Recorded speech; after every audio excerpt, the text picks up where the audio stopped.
Island जो countries हैं इनका इम्पोर्टेंस अचानक क्यों बढ़ रहा है?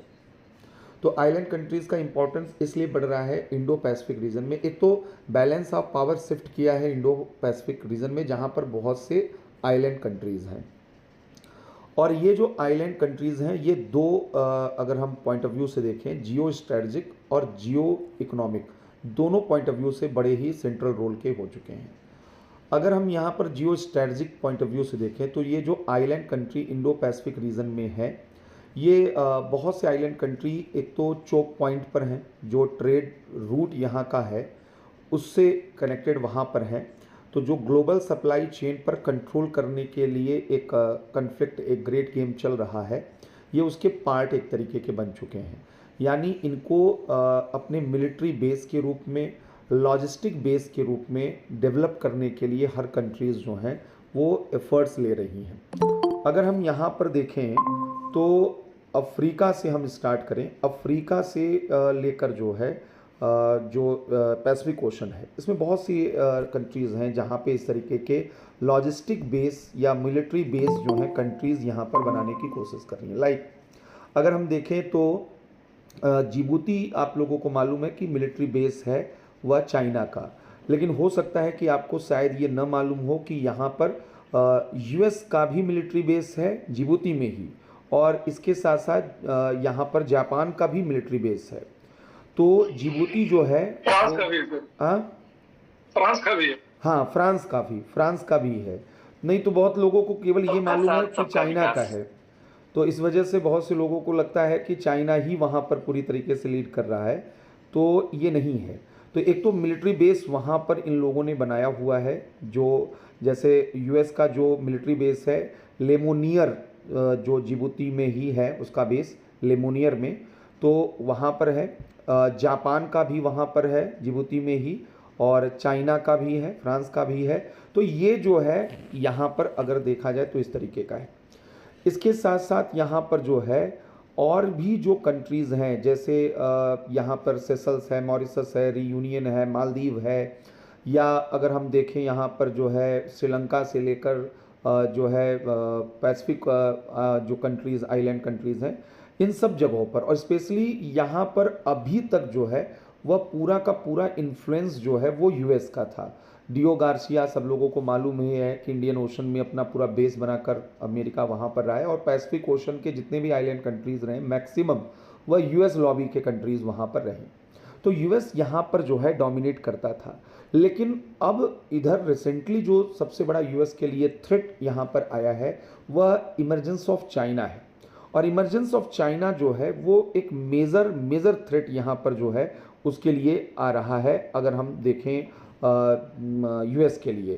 क्योंकि यूएस जो है वो मतलब बहुत से स्कॉलर इस तरीके से इसको देखते हैं कि the emergence of China in Pacific region is like a strategic surprise for USA. ये एक स्ट्रेटजिक सरप्राइज था कि अचानक इस तरीके से इसने अपना इन्फ्लुएंस बनाया है, और यूएस जैसे कंट्री और उसके जो पार्टनर हैं, क्वाड के मेंबर हो गए, अदर कंट्रीज हैं, फ्रांस हो गया, ये लोग एलिगेशन चाइना पे लगा रहे हैं कि वो जो है डेट ट्रैप में इन छोटे छोटे स्मॉल आइलैंड कंट्रीज़ को वो इंगेज कर रहा है, और यहाँ पर जो है अनसस्टेनेबल फाइनेंसिंग, अनसस्टेनेबल प्रोजेक्ट्स जो है वो लेकर चल रहा है। तो इस तरीके से बहुत ज़्यादा क्रिटिसाइज़ यहाँ पर चाइना को किया जा रहा है, और चाइना बहुत तेज़ी के साथ यहाँ पर डोमिनेट कर रहा है। इंडियन ओशन में भी स्ट्रिंग ऑफ पर्ल्स के थ्रू जो है उसका जो जिस तरीके से इन्फ्लुएंस बढ़ा है, चाहे वो सितवे पोर्ट हो या चटगांव पोर्ट हो या फिर हम्बनटोटा पोर्ट हो, ग्वादर पोर्ट हो, और जिबूती तो है ही। तो ये सब पूरा का पूरा रीजन, और इंडियन पैसिफिक ओशन में भी जो है चाइना का जो ग्रोइंग इन्फ्लुएंस है, तो ये कहीं ना कहीं यहाँ पर यूएस की जो हेजमनी है वो उसको चैलेंज कर रहा है। तो यूएस और चाइना ये दोनों यहाँ के दो मेन यहाँ पर प्लेयर हैं, और इनमें से एक कंट्री इंडिया जो है वो भी यहाँ पर अपना एक स्ट्रेटजिक स्पेस बनाने की कोशिश कर रहा है। और इसका रीज़न है कि इंडो ओशन जो रीजन है वो इंडिया का नेचुरल स्फीयर ऑफ इन्फ्लुएंस है, और स्ट्रेटजिक बैकयार्ड ऑफ इंडिया के रूप में इसको हम रिकॉग्नाइज करते हैं। तो बहरहाल हमने कहा पहला मुद्दा ये है कि जियो स्ट्रेटजिक जो इम्पोर्टेंस ऑफ आइलैंड है for military base, for logistic base, ये जो है इनका इम्पोर्टेंस बढ़ रहा है।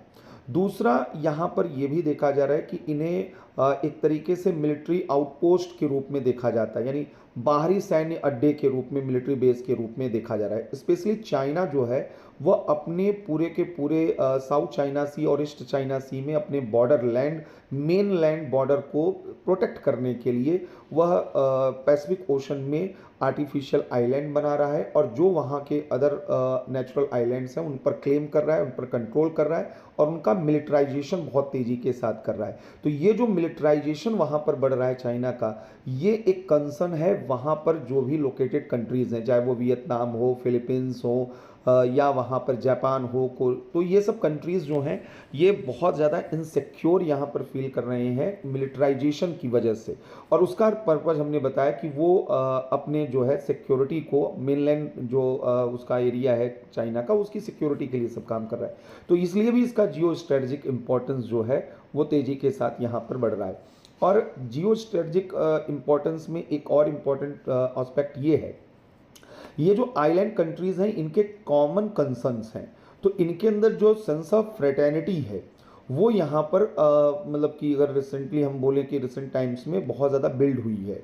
तो अगर इन कंट्रीज़ को एक जगह पर कोई अपने लिए जो है इंगेज कर लेता है, इनको लीड कर लेता है, तो ग्लोबल लेवल पर उसके पास अच्छे खासे जो है सपोर्टर्स, वहाँ पर फॉलोअर्स मिलने वाले हैं। क्योंकि यूनाइटेड नेशन या जो भी मल्टीलैटरल फोरम हैं वो अब धीरे धीरे जो है वो सब तो डेमोक्रेटिक प्रिंसिपल्स पर हैं, वन नेशन वन वोट के कंसेप्ट पर हैं। तो अगर आपको ग्लोबल फोरम पर सपोर्ट चाहिए नंबर्स के अगर पॉइंट ऑफ व्यू से हम बात करें, तो आइलैंड कंट्रीज़ जो हैं वो आपके एक मेजर वहाँ पर पार्टनर बन सकते हैं। तो हर कंट्रीज़ इस चीज़ को भी देख रहा है, तो जियो स्ट्रैटेजिक जो इनका इंपॉर्टेंस है वो बढ़ रहा है। जियो इकोनॉमिक के अगर पॉइंट ऑफ व्यू से हम बात करें, तो चूंकि आइलैंड कंट्रीज़ का ईईजेड एक्सक्लूसिव इकोनॉमिक जोन जो है वो ज़्यादा वास्ट होता है, ये चारों ओर से वाटर बॉडी से सराउंडेड होते हैं, और इसलिए ईईजेड ज़्यादा वास्ट है। और ईईजेड जो है वो आपकी बेसिकली ब्लू इकोनॉमी के लिए सबसे इम्पॉर्टेंट है। हर एक कंट्री जो है ओशियानिक रिसोर्स, जो मैरीटाइम मरीन रिसोर्सेज हैं, उनको कैप्चर करना चाहता है, कंट्रोल करना चाहता है। तो उन्हें ये लगता है कि अगर इन कंट्रीज़ को जो है हम यहाँ पर अपने साथ लेकर आते हैं, तो यहाँ के जो ईईजेड हैं उनको एक्सप्लोर करने का हमें यहाँ पर जो है वह चांस मिलेगा। इसका एक रीज़न ये है कि आइलैंड कंट्रीज़ जो हैं दे आर वेरी स्मॉल, और इस वजह से इनकी कैपेसिटी जो इन्वेस्टमेंट की है वो बहुत ही कन्फाइंड है, बहुत ही लिमिटेड है। तो ये जो ग्रेट प्लेयर्स हैं इनको ही अपॉर्चुनिटी मिलेगी कि वहाँ पर उनके रिसोर्सेज को एक्सप्लोर करें, और जो इनकी कंपनीज इन्वेस्टमेंट करेंगी उनसे इनको प्रॉफिट वहाँ पर गेन होगा। तो इसलिए ब्लू इकोनॉमी के पर्सपेक्टिव से इनका इंपॉर्टेंस बहुत तेज़ी के साथ बढ़ रहा है। इनके साथ साथ यहाँ पर जितने भी आइलैंड कंट्रीज़ हैं, इन आइलैंड कंट्रीज़ में क्या हो रहा है कि हाइड्रोकार्बन जो हैं उनका रिच हाइड्रोकार्बन जो है, वहाँ पर कई आइलैंड हैं जहाँ पर डिस्कवरी हुई, न्यू डिस्कवरीज जो हुई हैं, चाहे अगर हम साउथ चाइना सी की बात करें, स्पार्टले है, पासेल है, स्कारबोक सोल एरिया है, या ईस्ट चाइना सी में सेनकाकू आइलैंड है। ये सब वो आइलैंड्स हैं जहाँ पर ये माना जाता है कि हाइड्रोकार्बन जो है रिच रीजन यहाँ पर है। तो एनर्जी सिक्योरिटी के पर्सपेक्टिव से भी जो है इनका बड़ा इंपॉर्टेंस यहाँ पर है। एक और चीज़ है कि दुनिया एनर्जी ट्रांजिशन से गुजर रही है, और यहाँ ये जो आइलैंड कंट्रीज़ हैं रिन्यूएबल एनर्जी के एरिया में भी ये मेजर यहाँ पर रोल प्ले कर सकते हैं। स्पेशली इक्वेटोरियल लाइन में जो जितने भी आइलैंड कंट्रीज़ हैं, तो सोलर एनर्जी के पॉइंट ऑफ व्यू से जियोथर्मल एनर्जी हो गया, विंड एनर्जी हो गया, तो यानी रिन्यूएबल एनर्जी के एरियाज़ में भी यहाँ पर बड़े स्कोप बन रहे हैं, ये किया जा सकता है। एक और पॉइंट ऑफ व्यू से अगर देखें तो दुनिया में जो है टूरिज़्म इंडस्ट्री बहुत तेज़ी के साथ प्रमोट हो रही है, और टूरिज़्म इंडस्ट्री डिमांड करती है इंफ्रास्ट्रक्चर की, हॉस्पिटैलिटी की, और जितनी भी ग्रेट पावर्स हैं उनकी बहुत सी कंपनियां हैं, उनके लिए एक बहुत बड़ी अपॉर्चुनिटी है कि वो इंफ्रास्ट्रक्चर जो है सेक्टर में बड़े लेवल पर इन्वेस्टमेंट करना चाहती हैं और वहाँ से जो है प्रॉफिट गेन करना चाहती हैं। तो ये आइलैंड कंट्रीज़ जो हैं ये इसलिए भी बड़े इंपॉर्टेंट हो चुके हैं। तो यानी अगर जियो इकोनॉमिक और जियो स्ट्रेटेजिक रूप में देखें तो आइलैंड कंट्रीज़ का जो इम्पोर्टेंस है वो डे बाई डे लगातार वहाँ पर बढ़ रहा है। अब सवाल ये है कि इनमें जो ग्रेट पावर्स के बीच में जो ग्रेट गेम चल रहा है इन पर कंट्रोल करने का, उसके दो पर्सपेक्टिव हैं। एक पर्सपेक्टिव है ग्रेट पावर्स किस तरीके से स्मॉल आइलैंड कंट्रीज़ को देख रही हैं, और किस तरीके से स्मॉल आइलैंड कंट्रीज़ जो हैं इन ग्रेट पावर्स को देख रहा है। ये डिबेट को अगर शुरू करना है तो ये हमें पहले समझना होगा कि आखिर जो ग्रोइंग इन्फ्लुएंस ऑफ चाइना है why is it surprising for USA और अदर पावर्स? ये इतना मतलब कि आश्चर्य भरने वाला क्यों लग रहा है यहाँ पर? क्योंकि सभी कंट्री कह रही भाई चाइना तो डेट ट्रैप में ले रहा है, और डेट ट्रैप में ले रहा है तो क्या इन कंट्रीज़ को, आइलैंड कंट्रीज़ को ये समझ में नहीं आ रहा है, और चाइना यहाँ पर लगातार अपना डेट ट्रैप फैला रहा है, और उसके बावजूद ये कंट्रीज़ चाइना के नज़दीक होने की कोशिश कर रही है। हम अगर मालदीव की बात करें, मालदीव जो है वो चाइना के साथ जो है जिस तरीके से यहाँ पर जो है अपने को क्लब किया है, तो क्या यहाँ पर जो है ये माना जाए कि मालदीव को अपनी स्ट्रेटजिक ऑटोनॉमी और ये सारी जो है चीज़ें, इकोनॉमिक सॉवरेंटी, ये सब चीज़ें उनको नहीं चाहिए? तो चाइना के पास आइलैंड कंट्री क्यों जा रहे हैं, इसको यहाँ पर समझिए। इसको बोलते हैं आईआर की थ्योरी में इकोनॉमिक्स ऑफ सर्वाइवल। ये इकोनॉमिक्स ऑफ सर्वाइवल है इन आइलैंड कंट्रीज़ की, और ये बहुत स्मार्ट हुए हैं हाल के दिनों में। जो स्मॉल आइलैंड कंट्रीज़ हैं वो देखती हैं कि जो ग्रेट पावर्स, उनके लिए जो सिक्योरिटी परसेप्शन है, सिक्योरिटी थ्रेट है, वो डिफरेंट है, और इनका सिक्योरिटी थ्रेट परसेप्शन अलग है। अमेरिका के लिए, फ्रांस के लिए, ऑस्ट्रेलिया के लिए, इंडिया के लिए जो सबसे बड़ा सिक्योरिटी थ्रेट आइलैंड कंट्रीज़ में है वह है कन्वेंशनल सिक्योरिटी थ्रेट, और वो है चाइना। कि यहाँ पर चाइना का जो मिलिट्री प्रेजेंस बढ़ रहा है, जैसे अभी चाइना ने सोलोमन आइलैंड में 2022 में जो है वहाँ पे एक फ्रेमवर्क, डिफेंस कोऑपरेशन फ्रेमवर्क पर काम करना स्टार्ट किया है। तो इनको ये डर लग रहा है कि अब पैसिफिक ओशन जो आइलैंड है वहाँ एक्सपेंड कर रहा है, और जो है इंडियन ओशन में वो एक्सपेंड कर ही रहा है, तो ये चाइना को एज अ थ्रेट यहाँ पर देख रहे हैं। लेकिन इनका जो मानना है स्मॉल आइलैंड कंट्रीज़ का, इनका कहना है कि हमारे जो सिक्योरिटी थ्रेट है वह नॉन कन्वेंशनल है, और वो क्या है? क्लाइमेट चेंज है, इलीगल जो इंटरनेशनल फिशिंग हो रही है, अनरेगुलेटेड इंटरनेशनल फिशिंग, वो इनका कंसर्न है। इनका कंसर्न जो है वो ये है कि जो ऑयल स्पिलिंग हो रही है या तेल जो है, ऑयल पोल्यूशन जिससे हो रहा है, वो इनका कंसर्न है। इनके कंसर्न इनका कंसर्न क्या है कि इनका जो आइलैंड रीजन है वह सबमर्ज कर रहा है, डूब रहा है। इनके लिए इस तरीके के कंसर्न बड़े कंसर्न है। तो ये बेसिकली जो है इन कंसर्न्स को चाहते थे कि उनको एड्रेस किया जाए, लेकिन डेवलप कंट्री या यूएस जैसे कंट्रीज़ ने कभी भी उनके इस लेजिटिमेट कंसर्न को जो है एड्रेस नहीं किया है। और इस वजह से अब इनको ये लग रहा है कि चाइना के साथ जैसे ही हम नज़दीकी बढ़ाएंगे, जो unheard voice of island countries हैं वो दुनिया सुनना स्टार्ट करेगी, क्योंकि अभी तक दुनिया इनको फॉर ग्रांटेड तरीके से ले रही थी। अब इनके पास एक यहाँ पर ये डिप्लोमेसी इनके पास डेवलप हो रही है कि अब ये अपनी आवाज़ उन लोगों तक पहुँचा सकती है। यानी ये ग्रेट गेम का पार्ट बनकर, ये खुद ग्रेट गेम का पार्ट बनना चाहते हैं। ग्रेट गेम का पार्ट बनकर यहाँ पर जो है वो ये चाहते हैं कि जो भी कंट्रीज़ हैं जो बेटर ऑफर करें, इनके बारे में सोचें, और ये इनका जो मुद्दा है, इशूज़ है, वो जो है इंटरनेशनल लेवल पर जो है वो एक डिस्कोर्स का रूप ले सके। तो ये इसलिए चाइना को अपने साथ लेकर आ रहे हैं, यानी चाइना के नज़दीक जा रहे हैं। और नो डाउट इससे जो है वह एक प्रेशर तो क्रिएट हो ही रहा है, कंसर्न तो क्रिएट हो ही रहा है यहाँ पर जो ग्रेट पावर्स और जैसे हैं। तो अगर हम देखें तो इस बीच यूएस जो है बहुत ज़्यादा इस चीज़ को लेकर जो है वह कंसर्न रहा है चाइना के ग्रोइंग इन्फ्लुएंस को लेकर। तो यूएस ने क्या किया? यूएस ने क्वाड को बनाया। यूएस ने क्या किया? यूएस ने ऑकस को बनाया। यूएस ने क्या किया? I2U2 को बनाया, और अभी स्क्वाड बनाया है।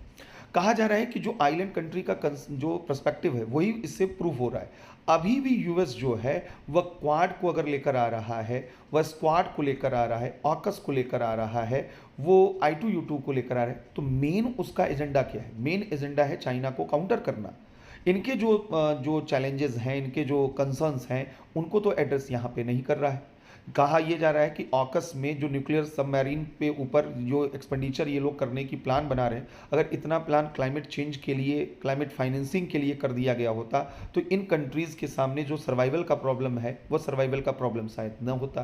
तो इसलिए पहली चीज़ जो है इन आइलैंड कंट्रीज़ की, जो जिसकी वजह से चाइना यहाँ पर आ रहा है, वो है इनकी जो इकोनॉमिक्स ऑफ सर्वाइवल है, जिसके थ्रू जो है ये चाइना के साथ मतलब मिलकर वह अपनी आवाज़ को ग्लोबल लेवल पर ले जाना चाहते हैं, यानी अपनी स्ट्रेटजिक बार्गेनिंग को ये लगातार इंक्रीज करना चाहते हैं आइलैंड कंट्रीज। दूसरा क्या है कि आइलैंड कंट्रीज़ जो हैं वो भी अपना डेवलपमेंट चाहती हैं, वो चाइना को एज एन अपॉर्चुनिटी वहाँ पर देख रही हैं कि अगर चाइना वहाँ पर आता है, इंफ्रास्ट्रक्चरल प्रोजेक्ट वगैरह जो हैं डेवलपमेंट होते हैं, तो टूरिज़्म इंडस्ट्री यहाँ पर बहुत तेज़ी के साथ ग्रो कर सकता है। और चाइना जैसे जैसे इंटरेस्ट बढ़ाएगा, अदर कंट्रीज़ भी यहाँ पर इंटरेस्ट बढ़ाएंगी, तो यहाँ पर इनके लिए स्ट्रेटजिक चॉइसेस जो हैं वो बढ़ जाएंगे। ये जो आइलैंड कंट्रीज़ हैं ये अपने नेबर जो हैं डोमिनेटेड कंट्रीज़ के थ्रू डोमिनेट होती रही है। जैसे अगर हम पापुआ न्यू गिनी और ये साउथ पैसिफिक आइलैंड की बात करें तो ऑस्ट्रेलिया वहाँ पर बड़ा इन्फ्लुएंस करता था, या जो है अगर हम इंडियन ओशन में बात करें, इंडिया का यहाँ पर रहा है मेजर से जो रहा है। तो ये कंट्रीज़ क्या चाहती हैं कि अब ये सिंगुलर कंट्री का डोमिनेंस नहीं चाहती हैं कि एक सिंगल कंट्री जो है उनके यहाँ डोमिनेंस करे। ये इसलिए स्ट्रेटजिक डाइवर्सिफिकेशन कर रही हैं अपने फॉरेन पॉलिसी में, जिससे अदर कंट्रीज़ के साथ अपने को ये कनेक्ट कर सकें। तो इस वजह से इनके पास ज़्यादा से ज़्यादा अपॉर्चुनिटी यहाँ पर मिलेगी। तो ये वो रीज़न है जिसने चाइना का जो इम्पोर्टेंस है वो पैसिफिक और इंडियन ओशन में जो है वो बढ़ा दिया है यहाँ पर। तो एक तो ये यहाँ पर देखा जा रहा है। और तीसरा जो है यूएस का जो पैसिवनेस है इस पूरे एरिया में, तो उस पैसिवनेस की वजह से यहाँ पर ये चाइना को एक अपॉर्चुनिटी मिली यहाँ पर अपने आप को जो है स्ट्रॉन्ग कर अपने होल्ड को बनाने का। तो ये सब फैक्टर्स यहाँ पर है। अब तीसरा मुद्दा ये है कि अब चाइना जिस तरीके से यहाँ पर अपना जो है प्रेजेंस बढ़ा रहा है, तो वो तो थ्रेट सभी कंट्रीज़ के लिए है, वो यूएस के लिए भी है, वो ऑस्ट्रेलिया के लिए भी है, वो इंडिया के लिए भी है। लेकिन अगर हम स्पेशली इंडिया की बात करें तो इंडिया जो है इस चीज़ को वो वन ऑफ द मतलब सेंट्रल कंट्री था। इंडिया को हम इस रूप में देख सकते हैं कि इनिशियली जिसने जो है इस चीज़ को ऑब्जर्व कर लिया कि यहाँ पर चाइना जो है जिस तरीके से अपना इन्फ्लुएंस बढ़ा रहा है, तो 2015 से इंडिया जो है वह आइलैंड जो डिप्लोमेसी है उसको बहुत तेज़ी के साथ रीडिफाइन कर रहा है। इंडिया कैसे यहाँ रीडिफाइन कर रहा है अपनी आइलैंड पॉलिटिक्स को, पहले उसको समझते हैं। पहला चीज़ तो ये था कि इंडिया के लिए सबसे बड़ा फोकस एरिया इंडियन ओशन है, जो उसका नेचुरल स्फीयर ऑफ इन्फ्लुएंस है, जहाँ पर 2008 के बाद से ही चाइना का प्रेजेंस लगातार बढ़ रहा था। तो इंडिया जो है अगर उसको चेक न करता तब तो फिर पूरी तरीके से चाइना यहाँ पर डोमिनेट कर सकता था। तो इस वजह से यहाँ पर जो है इंडिया ने अपना प्रेजेंस बढ़ाना स्टार्ट किया। कैसे स्टार्ट किया? 2015 में इंडिया की श्रीलंका, मॉरिशस और सेशल्स विजिट हुआ और वहाँ एक न्यू फॉरेन पॉलिसी इंडिया ने इंट्रोड्यूस किया, that was Sagar policy. Sagar policy क्या है? Security and growth for all in the region. तो ये यहाँ पर विन विन सिचुएशन है इन सभी कंट्री के लिए, सबको एक साथ लाने की तैयारी है कि दो मेजर जो है कंपोनेंट सागर पॉलिसी के हैं, एक तो सिक्योरिटी प्रोवाइडर और दूसरा है यहाँ पर डेवलपमेंट पार्टनर, यानी सिक्योरिटी एंड ग्रोथ। दो पॉइंट यहाँ पर महत्वपूर्ण है। सिक्योरिटी की जब बात आती है तो इंडिया जो ऑफर कर रहा है वह यूएस की तरह से नहीं है। इंडिया का जो एक्सपर्टीज़ है वो नॉन कन्वेंशनल सिक्योरिटी थ्रेट्स में ही है। जैसे यहाँ के जो सिक्योरिटी थ्रेट इंडियन ओशन की अगर हम देखें तो यहाँ पर सी पायरेसी नंबर 1 यहाँ का प्रॉब्लम है। नंबर 2 यहाँ पर जो प्रॉब्लम देख रहा है वो क्लाइमेट चेंज और नेचुरल डिज़ास्टर वहाँ पर है। और थर्ड यहाँ पर ड्रग्स जो है वो ट्रैफिकिंग बहुत बड़ा इशू है। फोर्थ यहाँ पर जो है इन्फ्लुएंस ऑफ टेररिज्म, वो यहाँ पर आईएसआईएस जब आया और उसने मालदीव में अपना जो है प्रेजेंस बढ़ाया, फिर अगर आप देखेंगे तो श्रीलंका में टेररिस्ट अटैक हुआ, तो आइलैंड कंट्रीज़ में भी ये कंसर्न, ये प्रॉब्लम्स यहाँ पर रेज हुए। तो इसलिए जो है इन एरियाज़ में इंडिया सिक्योरिटी प्रोवाइडर के रूप में वो यहाँ पर काम कर रहा है। इंडिया अपने को फर्स्ट रिस्पॉन्डर के रूप में देख रहा है। इंडिया फर्स्ट रिस्पॉन्डर का मतलब क्या है कि अगर कोई भी किसी भी तरीके की प्रॉब्लम इन कंट्रीज़ में आएगी तो फर्स्ट रिस्पॉन्स वह इंडिया की तरफ से आएगा, प्रथम प्रत्युत्तरकर्ता के रूप में है। अगर इसको हम दूसरी तरीके से कहें कि India as a crisis manager वो अपना रोल यहाँ पर लेकर आ रहा है। जैसे श्रीलंका में इकोनॉमिक क्राइसिस आई तो वहाँ पर क्राइसिस मैनेजर के रूप में पहुँचा और वहाँ जो है फिलहाल इकोनॉमिक स्टेबिलिटी लाने में इंडिया का बड़ा रोल रहा है। इसी तरीके से यहाँ पर जो है जितने भी कंट्रीज़ हैं इनके ये सिक्योरिटी थ्रेट्स को वो इंडिया वहाँ पर प्रोटेक्ट कर रहा है। जैसे अगर हम देखें तो यहाँ सी पायरेसी के अगेंस्ट अगर सबसे ज़्यादा किसी का पार्टिसिपेशन है इंडियन नेवी का है। दुमक जो पोर्ट है ओमान का, वह इंडिया सी पायरेसी के लिए ही वहाँ पर यूज़ कर रहा है। तो इंडिया का भी प्रेजेंस यहाँ पर है अगर हम मिलिट्री नेवी की बात करें यहाँ पर। दूसरा, यहाँ अगर हम टेररिज्म की बात करें तो इंडिया ने अपने एनआईए एक्ट में जो है अमेंडमेंट किया, और श्रीलंका वो पहला कंट्री है जिसको एनआईए हेल्प कर रही है। यानी कि टेररिज्म के सेक्टर में जो है वहाँ पे कोऑपरेशन, मतलब इंटेलिजेंस शेयरिंग से लेकर तमाम तरीके के जो हैं कलेक्टिव जो एफर्ट्स हो सकते हैं वो किए जा रहे हैं।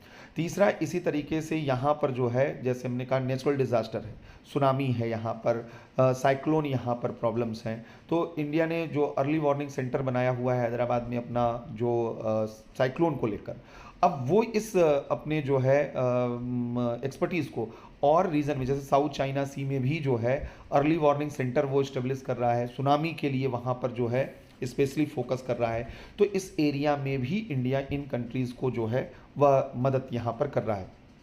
तो इंडिया इस तरीके के जो है सिक्योरिटी प्रोवाइडर के रूप में काम कर रहा है। इसके लिए एक इंस्टीट्यूशनल प्लेटफॉर्म भी है जिसको इंडियन ओशन जो नेवल सिंपोजियम कहते हैं, इंडियन ओशन नेवल सिंपोजियम। जितने भी यहाँ पे नेवी हैं इस रीजन की, उन सबको एक जगह पर वहाँ पर इकट्ठा किया जाता है। तो IONS जो है वह इंडिया का एक मेजर यहाँ पर इनिशिएटिव है। तो इसलिए भी ये कंट्रीज़ जो हैं आपस में कनेक्टेड वहाँ पर दिखाई देते हैं। तो as a security provider India तो अच्छा एफर्ट यहाँ पर ले रहा है, इसमें कहीं किसी तरीके का डाउट नहीं है। अब दूसरी चीज़ यहाँ पर जो है वो ये है कि ये डेवलपमेंट पार्टनर के रूप में भी, ग्रोथ पार्टनर के रूप में भी रोल प्ले कर रहा है। डेवलपमेंट पार्टनर के लिए इन कंट्रीज़ की नीड क्या है पहले उनको समझते हैं, और इंडिया वहाँ पर क्या रोल प्ले कर रहा है। इन कंट्रीज़ की नीड ये है कि इनकी मेन सोर्स ऑफ इकोनॉमी जो है अभी फ़िलहाल वह है टूरिज़्म इंडस्ट्री, फिशिंग इंडस्ट्री, और थर्ड इन फ्यूचर हो सकता है ब्लू इकॉनमी के, मतलब इस रीजन में ये बहुत तेज़ी से आगे बढ़ सकते हैं। तो इंडिया इन एरियाज़ में इनके साथ जो है पार्टनरशिप यहाँ पर कर रहा है। अब पार्टनरशिप किस तरीके का कर रहा है, जैसे टूरिज़्म इंडस्ट्री है तो इंडिया इंफ्रास्ट्रक्चर जो प्रोजेक्ट्स हैं वो भी यहाँ पर लेकर चल रहा है। जैसे अगर हम अभी देखें, मॉरिशस में अगालेगा जो आइलैंड का डेवलपमेंट है वो इंडिया वहाँ पर कर रहा है। सेशल्स में अगर हम देखें, अजम्पशन आइलैंड का डेवलपमेंट इंडिया वहाँ पर कर रहा है। तो इंडोनेशिया में साबांग पोर्ट का जो डेवलपमेंट है वो इंडिया के थ्रू किया जा रहा है। तो इन रीजन में जो है इंडिया लगातार जो है वो इंफ्रास्ट्रक्चरल प्रोजेक्ट वगैरह लेकर चल रहा है कि जिससे इन कंट्रीज़ का जो है टूरिज़्म इंडस्ट्री भी वहाँ पर बिल्ड हो। इनके साथ साथ यहाँ पर जो है new area of economic activities, ये जो कंट्रीज़ हैं इन कंट्रीज़ की ओवर डिपेंडेंसी ऑन टूरिज़्म ये एक्सपोज हुई है कोविड के दौर में, और इसलिए यहाँ पर इंडिया को इंडिया वो मतलब विजनरी कंट्री है जो इनकी नीड को समझ रहा है। जो चाइना वो चीज़ नहीं दे सकता, वो क्या है, इंडिया इनको new area of economic activities में लेके जा रहा है। जैसे कौन कौन से एरियाज़ हैं, जैसे अगर हम देखें श्रीलंका को वह एनर्जी ट्रांजिट हब के रूप में डेवलप करने का प्रपोजल दिया है। त्रिंकोमाली पोर्ट का डेवलपमेंट, वहाँ LNG जो है और रिफाइनरी प्लांट को लगाने का जो प्रपोजल है, तो अगर वो चीज़ वहाँ पर बिल्ड हो जाती है तो त्रिंकोमाली पोर्ट वह केवल एक पोर्ट डेवलपमेंट प्रोग्राम नहीं रह जाएगा, वो ओवरऑल एक डेवलपमेंट सेंट्रिक प्रोग्राम हो जाएगा, और ये श्रीलंका की इकोनॉमी में एक एडिशन के रूप में वहाँ पर आएगा। तो ये चीज़ जो है इंडिया यहाँ पे कर रहा है। इसी तरीके से इंडिया के थ्रू जो है यहाँ इन कंट्रीज़ में ये देखा जा रहा है कि ये स्मॉल स्केल का इंडस्ट्री, यहाँ हैवी इंडस्ट्रीज़ नहीं होती हैं, स्मॉल स्केल इंडस्ट्रीज़ होती हैं। इंडिया स्मॉल स्केल इंडस्ट्री के लिए इन कंट्रीज़ को जो है वह इंसेंटिव्स और फाइनेंस वहाँ पर कर रहा है, और कैपेसिटी बिल्डिंग पे सबसे अधिक फोकस कर रहा है। इंडिया का मेन जो कंसर्न है वह कैपेसिटी बिल्डिंग्स में है। तो कैपेसिटी बिल्डिंग्स में जो है यहाँ पे टेक्निकल जो ट्रेनिंग है, डिजिटलाइजेशन इनका है, तो इस तरीके की चीज़ें जो हैं इंडिया के द्वारा की जा रही हैं इन कंट्रीज़ में।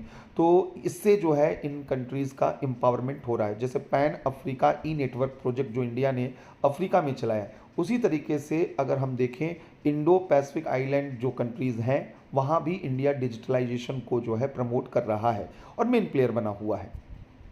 दूसरा क्या है कि ये जो कंट्रीज़, जैसा हमने बताया कि रिन्यूएबल एनर्जी के एरिया में ये लोग बहुत बड़े लेवल पर काम कर सकते हैं। इंडिया जो है अफ्रीका में सोलर ममा का कंसेप्ट वहाँ पर लॉन्च किया था।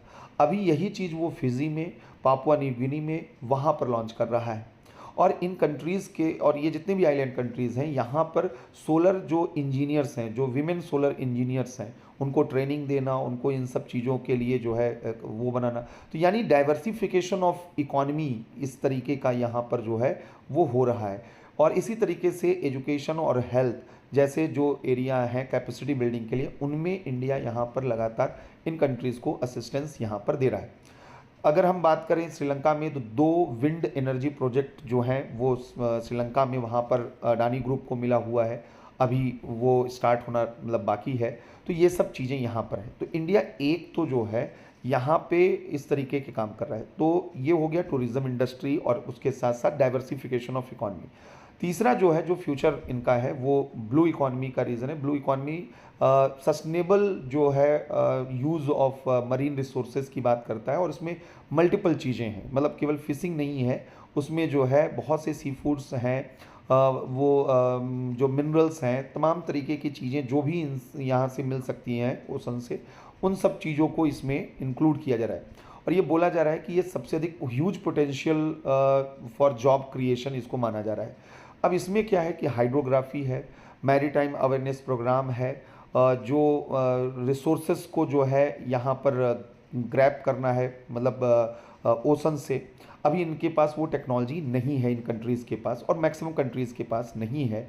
तो इंडिया अब उसमें काम कर रहा है। इंडिया अपना एक इंडिजिनस टेक्नोलॉजी जो है डेवलपमेंट भी कर रहा है। आपको मालूम है मत्स्य शायद वहाँ पर है कि मत्स्य जो अभी उसने स्टार्ट किया हुआ है कि डीप सी जो वहाँ पर जाकर इंडिया जो है माइनिंग वगैरह जो है वो स्टार्ट करने का अपना टेक्नोलॉजी मतलब इनोवेशन कर रहा है। अगर एक बार इंडिया उसमें खुद सक्सेसफुल हो जाता है, इन सभी कंट्रीज़ में ये काम कर सकता है। यानी इनकी हाइड्रोग्राफी करना और यहाँ पर जो है सेटेलाइट्स जो है इनको जो मतलब कनेक्टिविटी है वो प्रोवाइड करना, जिससे कि ब्लू इकॉनमी के लिए इनके पास जो है वह एक तो इन्फॉर्मेशन यहाँ पर डेटा कलेक्ट हो जाए और वो ऐसी टेक्नोलॉजी जिससे ये एक्सप्लोर कर सके अपने रिसोर्सेज को, ये इंडिया यहाँ पे कर रहा है। तो इन सब काम को इंडिया इंस्टीट्यूशनल बेसिस पर करने की कोशिश कर रहा है। इंस्टीट्यूशनल बेसिस पर कैसे कोशिश कर रहा है?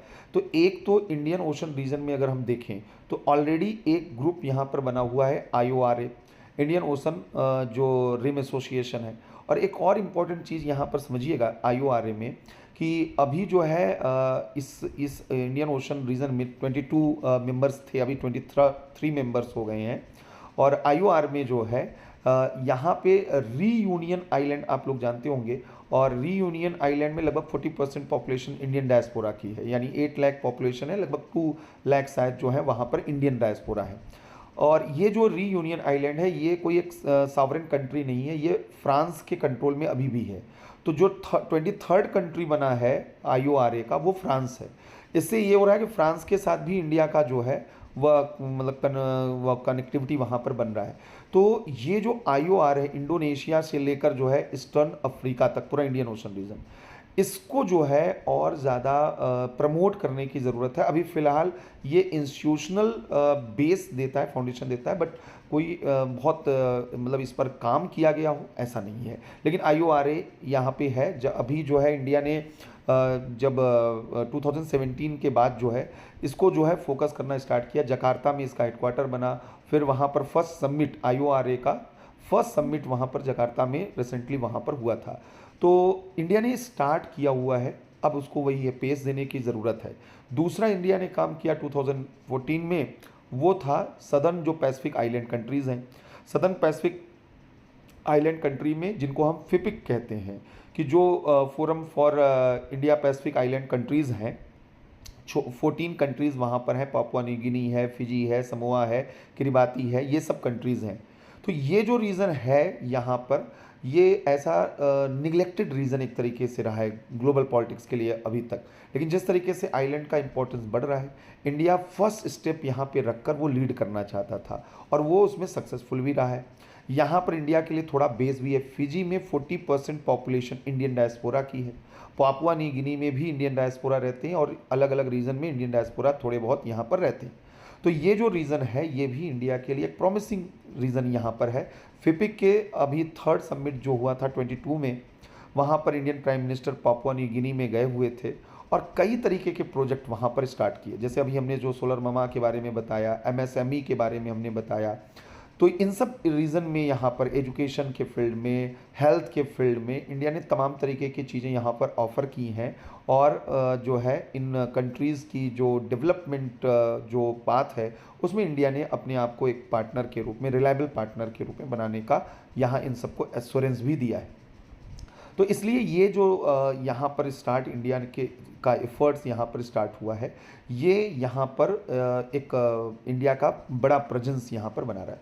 तो फिपिक जो रीज़न है, ये कम से कम 3 जो सबमिट हो गए हैं, इसने एक इंस्टीट्यूशनल बेस यहाँ पे दे दिया है। तो इंडिया की फॉरेन पॉलिसी बेसिकली अभी क्या है, बहुत से लोग इसको क्रिटिसाइज करेंगे, आगे हम क्रिटिसिज्म भी देखेंगे, लेकिन इंडिया फर्स्टली जो जो काम करना चाहता है कि वो अपना बेस क्रिएट कर देना चाहता है। अभी वो किसी को रिप्लेस करने के कंडीशन में वहाँ पर नहीं है, और ना इंडिया मतलब ग्रेजुअल स्टेडली जो ग्रोथ होता है, जो पार्टनरशिप होता है, कोऑपरेशन, उस पर बिलीव कर रहा है। तो यहाँ पर एक फिपिक के माध्यम से आपको इंस्टीट्यूशनल फ्रेमवर्क मिल गया और आप यहाँ पे काम कर रहे हैं।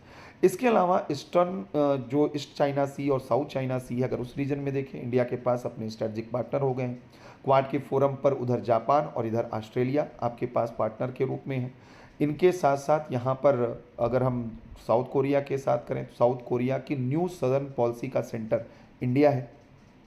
ताइवान के साथ इंडिया ने बड़े तेज़ी के साथ अपने रिलेशन, अभी भी वह वन चाइना पॉलिसी को ही भारत बिलीव करता है ताइवान के कंसर्न में, लेकिन ताइवान के साथ डिप्लोमेटिक जो रिलेशन है इंडिया के, वो बहुत तेज़ी के साथ इधर बीच वहाँ पर डेवलप हो रहे हैं और ट्रेड वगैरह बढ़ रहा है। वहाँ की कंपनीज इंडिया में इन्वेस्टमेंट के लिए जो हैं वह इंटरेस्टेड हैं, स्पेशली इन सेमी कंडक्टर। और जब से इंडिया ने सेमी कंडक्टर पे काम करना स्टार्ट किया है, ताइवान के साथ रिश्ते और ज़्यादा वहाँ पर बेहतर हो रहे हैं। फिलीपींस के साथ डिफेंस डील ब्रह्मोस वहाँ पर हमने दिया है, और भी हम अभी डील कर रहे हैं फिलीपींस के साथ। तो ये जो है रीज़न बड़ा इंपॉर्टेंट है।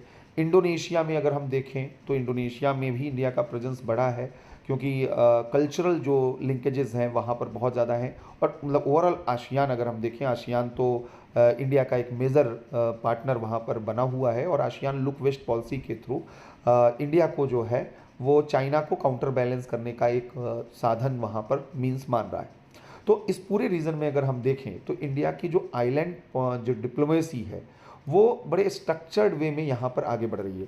पैसिफिक ओशन में एक और चीज़ यहाँ पर हम जोड़ लेते हैं कि एक तरफ क्वाड जैसा फोरम है, स्ट्रेटजिक फोरम, और दूसरी तरफ इंडो पैसिफिक जो इकोनॉमिक फ्रेमवर्क है, उसमें भी इंडिया पार्टिसिपेट वहाँ पर किया हुआ है। तो इसलिए जो है वहाँ पर भी जो है इन फ्यूचर इंडिया तेज़ी के साथ काम करेगा। और एक और चीज़ इसी में ऐड कर दें कि क्वाड जो है मतलब यूएस की थोड़ी स्ट्रेटजी पे हम बात कर लें, और उसके थ्रू हम क्वाड के बारे में थोड़ा बात कर लें कि अगर हम बात करें यहाँ पर यूएस की जो स्ट्रेटजी अभी तक रही है वो तो चाइना को काउंटर करने की रही है। तो क्वाड को वो मिलिट्री ब्लॉक बनाना चाहता था, जिससे कि चाइना पे एक डिटरेंस वहाँ पर क्रिएट हो और चाइना साइकोलॉजिकली जो है वो प्रेशराइज्ड हो वहाँ पर।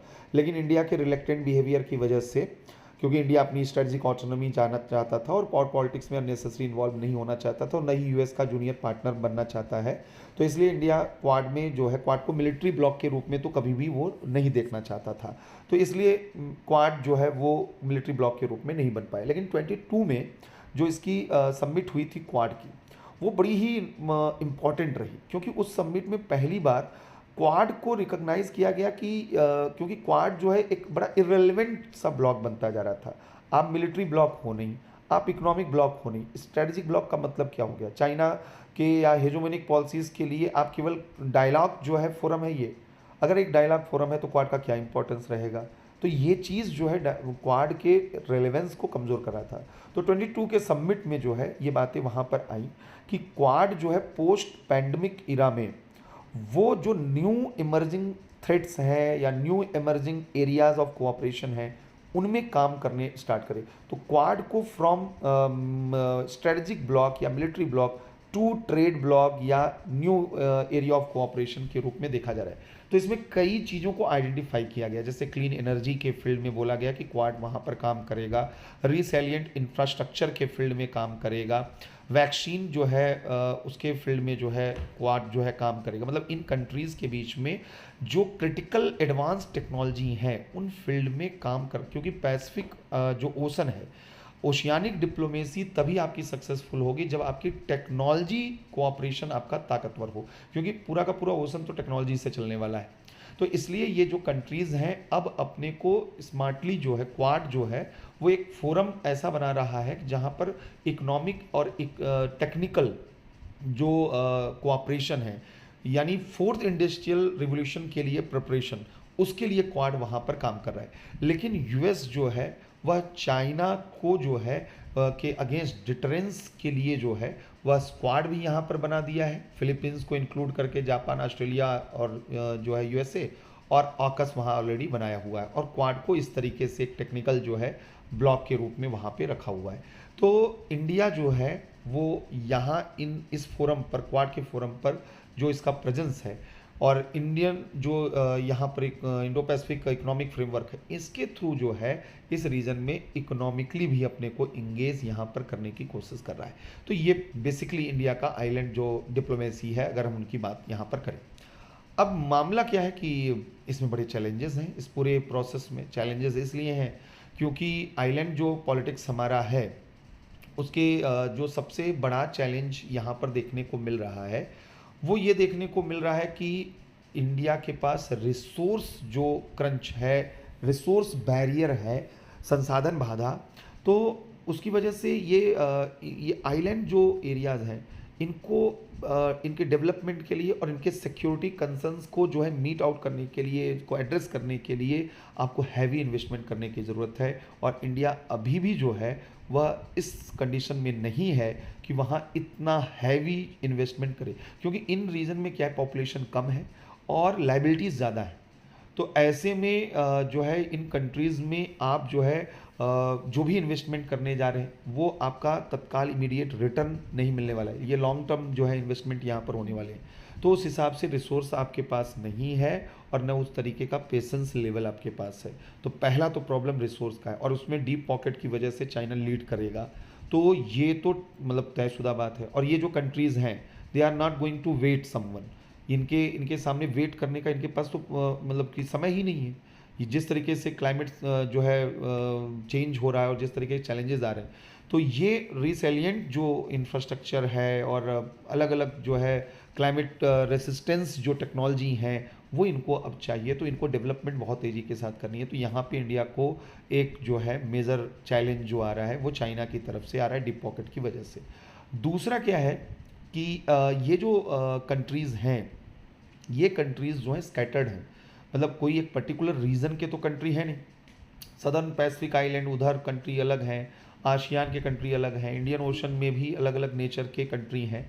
तो इनको इंडो पैसिफिक के अम्ब्रेला में इंडिया लाने की कोशिश तो कर रहा है, इंटीग्रेट, जैसे सागर पॉलिसी जो इंडिया का है वह बेसिकली इंडो ओशन से लेकर अब पैसिफिक ओशन तक उसको सागर पॉलिसी ही इंडिया मान रहा है। तो एक अम्ब्रेला में लाने की पूरी कोशिश यहाँ पर कर रहा है।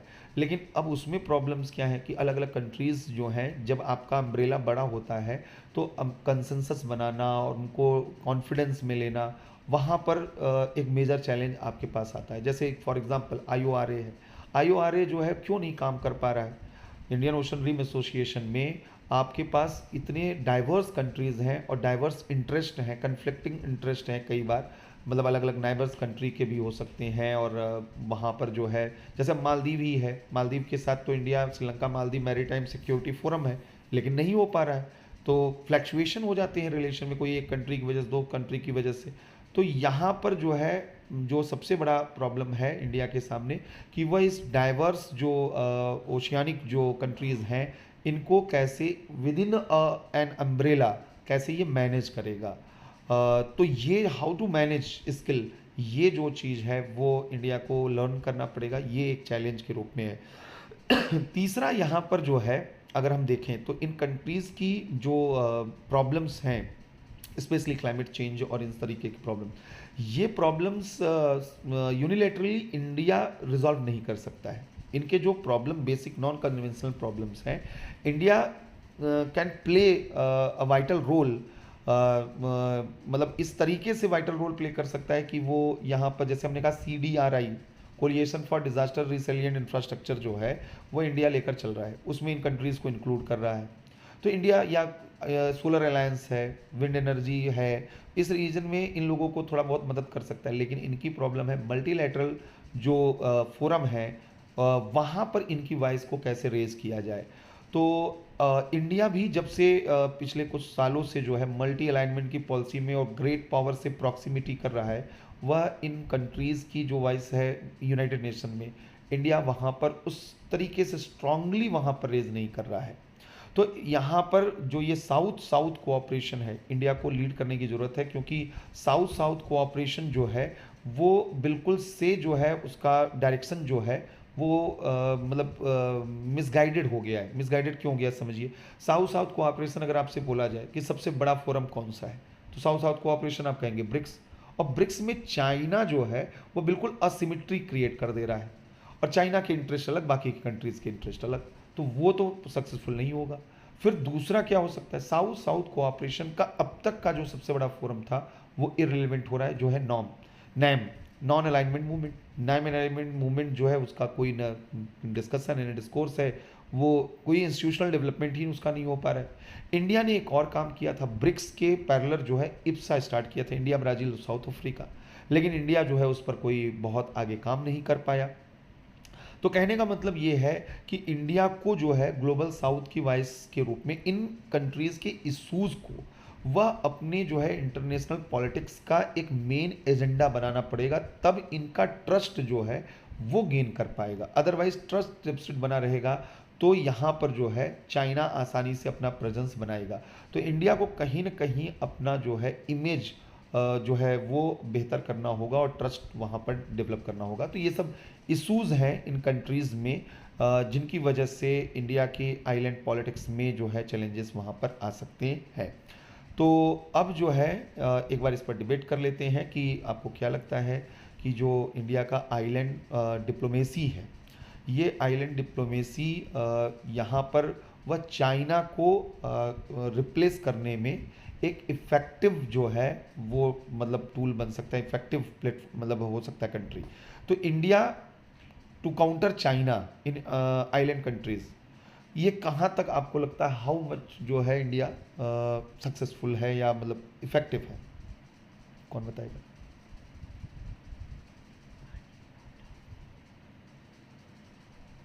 कौन बताएगा?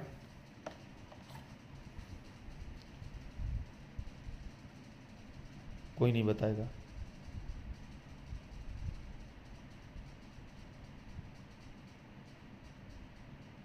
क्या बात है आनंद। हाँ सर। कहाँ तुम लोग एकदम गायब बता हो रहा जाते हो, क्वेश्चन का आंसर देने में डरने लगते हो क्या? नहीं डरते क्वेश्चन का आंसर इतना इसलिए, डरते तो क्वेश्चन इसलिए पूछा जाता है कि कम से कम आप जो है अपने फ्रेम, माइंड फ्रेम बना सके, पॉइंट्स बना सके तेजी के साथ। चलिए बताइए कि चाइना को काउंटर करने में इंडिया के आइलैंड पॉलिटिक्स जो है कितना इफेक्टिव है? सर चाइना चूंकि सर पैसिफिक में और इंडियन ओशियन में बहुत तेजी से डोमिनेट हो रहा है अपने BRI के थ्रू और भी स्कीम्स के थ्रू, डेट के थ्रू अलग अलग देशों को डेट दे रहा है, इंफ्रास्ट्रक्चर डेवलपमेंट कर रहा है, पार्टनरशिपिंग कर रहा है, डिफेंस पार्टनरशिप कर रहा है। तो चाइना तो इससे मतलब बहुत शानदार काम कर रहा है ऑब्वियसली। जहां तक इंडिया की बात है तो इंडिया अपनी प्रेजेंस बढ़ा रहा है। वह चाइना की लाइन छोटी नहीं कर रहा है बल्कि अपनी प्रेजेंस को बड़ा कर रहा है। वो पैसिफिक में भी पहुंच रहा है, इंडियन ओशियन में भी अपनी जगह बना रहा है, अलग अलग आइलैंड्स पे जाकर अपनी जगह बना रहा है। तो सर मैं सर चाइना से आगे तो जाने के मतलब चाइना काउंटर करने के नहीं देख रहा हूँ, बट हाँ चाइना को बैलेंस जरूर कर सकता है इंडिया। चाइना काउंटर नहीं कर पा रहा है 100%, उनको हम बाहर करके हम फर्स्ट नहीं आ सकते, बट हाँ ये है कि हम उनको बैलेंस कर सकते हैं। इंडिया जिस तरीके से इंडियन प्राइम मिनिस्टर को रिस्पेक्ट वहां पे पैसिफिक कंट्रीज में मिला, वहां पे इन्होंने थर्ड समिट में कहा था कि these are not small island countries but these are big ocean countries. ये पैसिफिक कंट्रीज के लिए बोला था। तो वो मतलब इंडियन पॉलिसी की जो उन देशों की इंडियन पॉलिसी में रिलेवेंस वो दिखती है, और इंडिया क्या उनके लिए रिलेवेंट है वो भी दिख रहा है, क्योंकि जिस काइंड से रिस्पेक्ट दे रहे हैं, जिस काइंड से वो साथ खड़े उस तरीके से दिख रहा है। तो पार्टनरशिप है इंडिया और मतलब इंडिया और इन छोटे देशों में कॉम्प्रिहेंसिव फ्यूचर है, लेकिन चाइना फिर भी हमारे लिए एक चैलेंज तो है। पॉइंट्स अच्छा नहीं बना पाए, बट कोई बात नहीं। शिवम।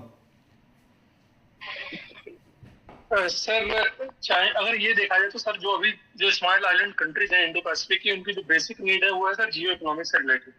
और जो उनकी, जैसे भी हम थ्रेट परसेप्शन की बात कर रहे थे, तो थ्रेट परसेप्शन जो ग्रेट पावर्स है उनके लिए डिफरेंट है, जो कि उनकी सिक्योरिटी रीजन से, बट इनके लिए क्या है, इनका सर्वाइवल है, जो इकोनॉमी का सर्वाइवल है। उनके लिए ये है कि क्लाइमेट चेंज हो गया, उनकी ब्लू इकोनॉमी हो गई, फिशिंग हो गया, टूरिज्म हो गया। तो अगर इस पे हम गौर करें तो जो चाइना का जो बेल्ट एंड रोड इनिशिएटिव का जो मेरी टाइम वाला पार्ट है, उसके थ्रू चाइना क्या कर रहा है, जो इनकी बेसिक नीड्स है, for example these are small islands and इनके पास बहुत ज्यादा रिसोर्स नहीं है, तो इनकी सबसे बड़ी नीड है कि इनको चाहिए फंड, इनको चाहिए फाइनेंस अपना इंफ्रास्ट्रक्चर डेवलप करने के लिए। वो फाइनेंस इनको यूएसए, वर्ल्ड बैंक या आईएमएफ यहाँ से नहीं मिल रहा है, क्योंकि इनके जो प्रोजेक्ट्स हैं रिवाइवल नहीं होंगे, तो फिर वहां से उनको फंडिंग नहीं मिलेगी। उस केस में चाइना को एक बहुत बड़ा स्ट्रेटेजिक स्पेस मिल गया, जियो इकोनॉमिक स्पेस मिल गया, जहां से चाइना क्या कर रहा है, मेरी टाइम रूट के थ्रू इनकी नीड्स, इनकी मतलब स्मॉल आइलैंड कंट्रीज की नीड्स और चाइना का जो स्ट्रेटेजिक है ऑब्जेक्टिव है, दोनों कन्वर्ज कर रहा है। तो इसलिए सर चाइना को यहाँ बड़ा एडवांटेज मिल जा रहा है। But at the same time sir India और जो ग्रेट पावर्स है, जो कि दे आर अंडरस्टैंडिंग, जैसा कि ये कहा जा रहा है कि the global power, the great game is shifting from the transatlantic to the Indo Pacific. तो यहाँ पर यूएसए हो गया, जापान हो गया, ऑस्ट्रेलिया हो गया, इंडिया होगा, दे ऑल आर अंडरस्टैंडिंग कि चाइना का जो राइज हो रहा है वो इंडो पैसिफिक से होगा। तो फिर इसको काउंटर करने के लिए India along with the other powers, major powers of the ocean, जैसे यूएसए हो गया, तो अब डिफरेंट ऑब्जेक्टिव्स इन्होंने चला रखे हैं, जैसे क्वाड हो गया। अब क्वाड को क्या कर रहा है इंडिया इज ट्राइंग टू, और जो भी मतलब चारों कंट्रीज हैं उनको पता चल गया कि now it is not going to be military bloc, तो कहीं उसको डायलॉग प्लेटफॉर्म बना के उसके through they are trying to help the small island countries. जैसे एक और हमारा इनिशिएटिव था ब्लू डॉट नेटवर्क, उसमें ये था कि जो स्मॉल आइलैंड कंट्रीज हैं उनके इंफ्रास्ट्रक्चर प्रोजेक्ट को हम रिव्यू करेंगे, उनको सर्टिफिकेट दे देंगे, सर्टिफिकेशन उनका हो जाएगा कि हाँ ये वाइबल है, so they will be able to get the loans from the multilateral institutions like ADB, IMF and World Bank. उसके अलावा जो इंडिया का जो पर्सनल अपनी कैपेसिटी में जो इनिशिएटिव इंडिया ने लिया, जैसे इंडियन ओशन नेवल सिंपोजियम हो गया, इंडियन ओशन ड्रीम एसोसिएशन हो गया, इंडिया सर 2 साल पहले इंडियन ओशन कमीशन का ऑब्जर्वर स्टेटस भी इंडिया को मिल गया था। उसके अलावा सर इंडिया का जो सागर इनिशिएटिव है, उसके अलावा इसका मौसम इनिशिएटिव है, तो ऑपरेशन संकल्प सर चलाया इंडिया ने, जो इनकी जो हमारा सी लाइन्स ऑफ कम्युनिकेशन है, और जो हमारी मैरी टाइम जो हमारे ऑयल्स वगैरह आ रहे हैं ये हार्मुज से, तो सर इसको मेंटेन करने के लिए इंडिया का जो स्फीयर ऑफ इन्फ्लुएंस है, इंडिया का मेजर ऑब्जेक्टिव है कि हमारा स्फीयर ऑफ इन्फ्लुएंस इंटैक्ट रहे। At the same time India wants to counter China. तो सर जो हमारा इंडिया के लिए सबसे बड़ा कंसर्न है कि India is not having a very big resource, मतलब हमारे पास डीप पॉकेट्स नहीं है, हमारे अपने चैलेंजेस हैं। तो इंडिया के पास यही अभी अपॉर्चुनिटी है कि जो अदर लाइक माइंडेड कंट्रीज हैं, जो कि रूल बेस्ड ऑर्डर मेंटेन करना चाहती है इंडो पैसिफिक में, उनके साथ कोऑपरेट करके अपने जो भी मल्टीपल इनिशिएटिव्स है वो धीरे धीरे काम करते रहे। At the same time sir जो चाइना के जो BRI है वो भी एक्सपोज हो ही जाएगा, तो ओवर पीरियड टाइम तो जो जैसे कि जैसे हमन टोटा पोर्ट चला गया फॉर लीज 99 ईयर्स, ऐसे मालदीव को भी पता है। अभी वहाँ की जो पॉलिटिक्स है वो थोड़ी डिफरेंट है, चाइना ओरिएंटेड है, बट सूनर और later the small island countries will understand the debt trap diplomacy. तो उस केस में सर अगर India with like minded countries अगर अपना काम करते रहेगा, तो they will have other alternative which is much fair and which is going to help their economy. अच्छा, क्या ये कहा जा सकता है कि इंडिया चाइना की जियो फेंसिंग करने में सक्सेसफुल हो रहा है? सर जियो फेंसिंग कह सकते हैं, क्योंकि अगर हम देखें तो अगर हम जापान के साथ भी कोऑर्डिनेट कर रहे हैं, फिर अगर हम ताइवान के साथ भी कोऑर्डिनेट कर रहे हैं, हम फिलीपींस को ब्रह्मोस बेच रहे हैं, फिर अगर हम इधर आए तो हम इंडोनेशिया में मलाका स्ट्रेट है, मलाका स्ट्रेट को हम सर ये सबांग जो पोर्ट है वहां से उसको कंट्रोल कर सकते हैं। फिर हमारा सर ट्राई नेवल बेस है हमारा अंडमान निकोबार में, हमने लक्षद्वीप में INS जटायु अभी अपना एक नया नेवल बेस बनाया है। उसके अलावा सर ओमान का जो हमारा गुप्तम पोर्ट है वहां पर हमारा पोर्ट है। फिर हम एगालेगा में सर हम अपना एक आइलैंड मॉरिशस के साथ क्रिएट कर रहे हैं, हम एजम्पशन आइलैंड ये सेशल्स का वहां पर हम काम कर रहे हैं। तो सर हम एक जियो फेंसिंग करने की पूरी कोशिश कर रहे हैं, क्योंकि जो चाइना का ऑब्जेक्टिव है जो कि स्ट्रिंग ऑफ पर्ल्स वाली थ्योरी है, तो अगर इंडिया को सर्कल करेंगे तो फिर हम भी उनको नेकलेस ऑफ डायमंड थ्रू हम भी उनको सर्कल करने की पूरी कोशिश करेंगे, कि जो so that the balance of power is maintain in the Indian Ocean region. ये जो डायमंड नेकलेस पॉलिसी है, ललित मान सिंह हमारे एम्बेसडर थे, उन्होंने ये टर्म कॉइंड किया था, और इंडिया का ऑफिशियल जो है पॉलिसी नहीं है डायमंड नेकलेस पॉलिसी, ललित मान सिंह ने दिया था। और ये यही जियो फेंसिंग ऑफ चाइना है, और जियो फेंसिंग ऑफ चाइना में इंडिया के लिए जो आइलैंड कंट्रीज़ हैं वो सबसे इम्पोर्टेंट है। एक और चीज़ ये यहाँ पे मतलब ऐड करना होगा कि जो आइलैंड कंट्रीज़ हैं वो रूल बेस्ड वर्ल्ड ऑर्डर में बिलीव करते हैं। अगर हम देखें तो चाइना को वो लोग केवल अपने लिए जो है एक तरीके से बैलेंसिंग टैक्स के रूप में देख रहे हैं कि वो एक किसी पर्टिकुलर कंट्री पर ओवर डिपेंडेंट ना हो जाए। जैसे अभी तक तो यूएस पे डिपेंडेंट या किसी और कंट्रीज़ पे, तो अब उनके पास मल्टीपल प्लेयर्स आ रहे हैं। जैसे हम मालदीव को भी देखें, मालदीव ने इंडिया आउट कैंपेन स्टार्ट किया, लेकिन अब वो रिलेशन को फिर से जो है बैलेंस करने की कोशिश कर रहा है। हालांकि चाइना का इन्फ्लुएंस वहाँ पर रहेगा, लेकिन वो धीरे धीरे चीज़ों को, तो ये चीज़ जो है कि कहीं ना कहीं जो कंट्रीज़ हैं आइलैंड कंट्रीज़, वो एक बैलेंस बनाने का काम कर रहे हैं, अलग अलग कंपटीटर जो भी हैं। और मेनली यहाँ पर दो ही कंपटीटर अब रह चुके हैं, इंडिया और चाइना। तो इसलिए जो है यहाँ पे मामला आएगा किस चीज़ का कि कौन कितना सपोर्ट कर रहा है और कौन कितना परसेप्शन वॉर में लीड कर रहा है। तो अगर हम इकोनॉमिक फील्ड में देखें तो चाइना के पास है फाइनेंस और इंडिया के पास है कैपेसिटी बिल्डिंग प्रोग्राम्स। ये एक बेसिक डिफरेंस है। इंडिया जो है कैपेसिटी बिल्डिंग प्रोग्राम्स के थ्रू अपना प्रेजेंस बनाएगा और चाइना फाइनेंस के थ्रू अपना बनाएगा। इसका मतलब ये है कि वन इन वन आउट वाला कंसेप्ट जो है इस पूरे रीजन में नहीं आने वाला है कि इंडिया इंटर करेगा चाइना बाहर निकल जाएगा, चाइना इंटर करेगा इंडिया बाहर निकल जाएगा। ऐसा यहाँ पे नहीं होने वाला है, क्योंकि दोनों के जो स्पेशलाइजेशन है वो अलग अलग फील्ड में है और इन कंट्रीज़ की नीड दोनों है। तो ये चीज़, लेकिन जब परसेप्शन वॉर की बात आएगी तो इस रीजन में इंडियन डायस्पोरा का प्रेजेंस, इस रीजन में इंडिया का एक सॉफ्ट पावर के रूप में जो अपना प्रेजेंस है, और इंडिया जिस तरीके से रूल बेस्ड वर्ल्ड ऑर्डर की बात करता है, ये इंडिया के फेवर में जाएंगी। तो ये एक चीज़ समझना होगा। सी राजा मोहन ने एक बहुत इंपॉर्टेंट चीज़ यहाँ पर बोला था। उन्होंने कहा था कि हर एक कंट्री अपने ज्योग्राफी से उसकी फॉरेन पॉलिसी जो है डिसाइड होती है, और ज्योग्राफी जो है उसको एक बड़ा स्ट्रेंथ देता है। जैसे इंडिया को जो उसकी ज्योग्राफी है वह एक नेचुरल एडवांटेज देता है साउथ एशियन सब कॉन्टिनेंट और इंडियन ओशन में। वो एडवांटेज जो है चाइना के पास नहीं। चाइना कितना भी एफर्ट कर ले, इंडियन ओशन में इंडिया का जो प्रेजेंस है वो ख़त्म नहीं हो सकता। मतलब वो कैसे, वो ज्योग्राफिकल फैक्ट है। यहाँ पर जो इंडियन नेवी जो है जो काम कर सकती है एज अ फर्स्ट रिस्पॉन्डर, जो इंडिया रिस्पॉन्ड कर सकता है, चाइना कैन नॉट। तो चाइना के साथ वो पॉसिबिलिटी नहीं है। लेकिन वही सेम चीज़ है साउथ चाइना सी और इस चाइना सी में चाइना का डोमिनेंस है। वहाँ पर इंडिया एक अल्टरनेटिव हो सकता है, लेकिन वहाँ पर वो मेन डोमिनेटिंग कंट्री के रूप में वहाँ पर आ जाए, ऐसा नहीं। दूसरा, जयशंकर जो हमारे फॉरेन मिनिस्टर हैं, उनका क्या कहना है? उनका ये कहना है कि ठीक है, सबके अपने अपने नेचुरल स्फीयर ऑफ इन्फ्लुएंस होते हैं, लेकिन वी लिव इन कॉम्पिटिटिव इरा, और इस कॉम्पिटिटिव इरा में हर कंट्री हर रीजन में अपना इन्फ्लुएंस बढ़ाने की कोशिश कर रहा है, और एक की वीकनेस वह दूसरे की अपॉर्चुनिटी के रूप में आएगा। यानी इंडियन ओशन रीजन में इंडिया का वीकनेस चाइना के लिए अपॉर्चुनिटी बनकर आएगा, और साउथ ईस्ट एशिया और जो ईस्ट एशिया है वहाँ पर चाइना का वीकनेस वह इंडिया के लिए स्ट्रेंथ मतलब अपॉर्चुनिटी बनकर आएगा। जैसे मंगोलिया में हम अगर पहुँचे तो क्योंकि चाइना के डेट ट्रैप में फंसा हुआ था, तो दोनों कंट्रीज जो हैं वो एक दूसरे की जियो फेंसिंग कर रहे हैं। दोनों कंट्री मेजर कॉम्पिटिटर हैं और दोनों अलग अलग एरियाज में जो हैं वह लीड कर रहे हैं। इसलिए इनके बीच में जो कंपटीशन है वह ऐसा नहीं है कि बिल्कुल जो असिमेट्री यहाँ पर हो या पूरी तरीके से चाइना की तरफ टिल्टेड हो, लेकिन इंडिया को जो है वह अपने कमिटमेंट को फुलफिल करना होगा और इंडिया को टेंजिबल रिजल्ट, ठोस परिणाम देना होगा अगर उसे इस पूरे रीजन के सिनेरियो को चेंज करना है तो। ठीक है, किसी को और कुछ बोलना है? हाँ मुकेश।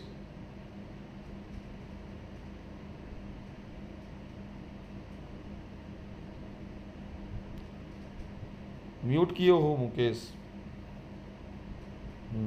हाँ सर, इन एडिशन टू जितने सारे पॉइंट है सर, उस पॉइंट में अगर इंडिया फिर से असर्टिव हो जाए जो ये कंट्रीज है साउथ साउथ जो कोऑपरेशन के लिए, और जैसे उनका मेन कंसर्न है कि क्लाइमेट चेंज, तो जैसे बड़े जो क्लाइमेट फोरम्स हो रहे हैं जैसे कि लॉस एंड डैमेज फंड बना, इस टाइप के जो लॉस एंड डैमेज फंड और जो उनके कंसर्न है जैसे कि क्लाइमेट चेंज की वजह से जितने सारे उनको लॉस हो रहे हैं, अगर उसको फाइनेंशियल सपोर्ट मिल जाए, अगर बिल्कुल। ऐसे पॉइंट्स के लिए बहुत असर्टिव हो जाए इंडिया की और इनके इन सब चीजों के लिए फाइट करे, तो इंडिया को इसमें और लीड मिल सकती है। तो एक ये पॉइंट था सर। नहीं, इंडिया को ये करना ही पड़ेगा और कर भी रहा है। क्लाइमेट पॉलिटिक्स पे अभी मतलब अब कल बात करेंगे क्लाइमेट पॉलिटिक्स पे, लेकिन ये बहुत बड़ा एरिया है जो क्लाइमेट पॉलिटिक्स का है।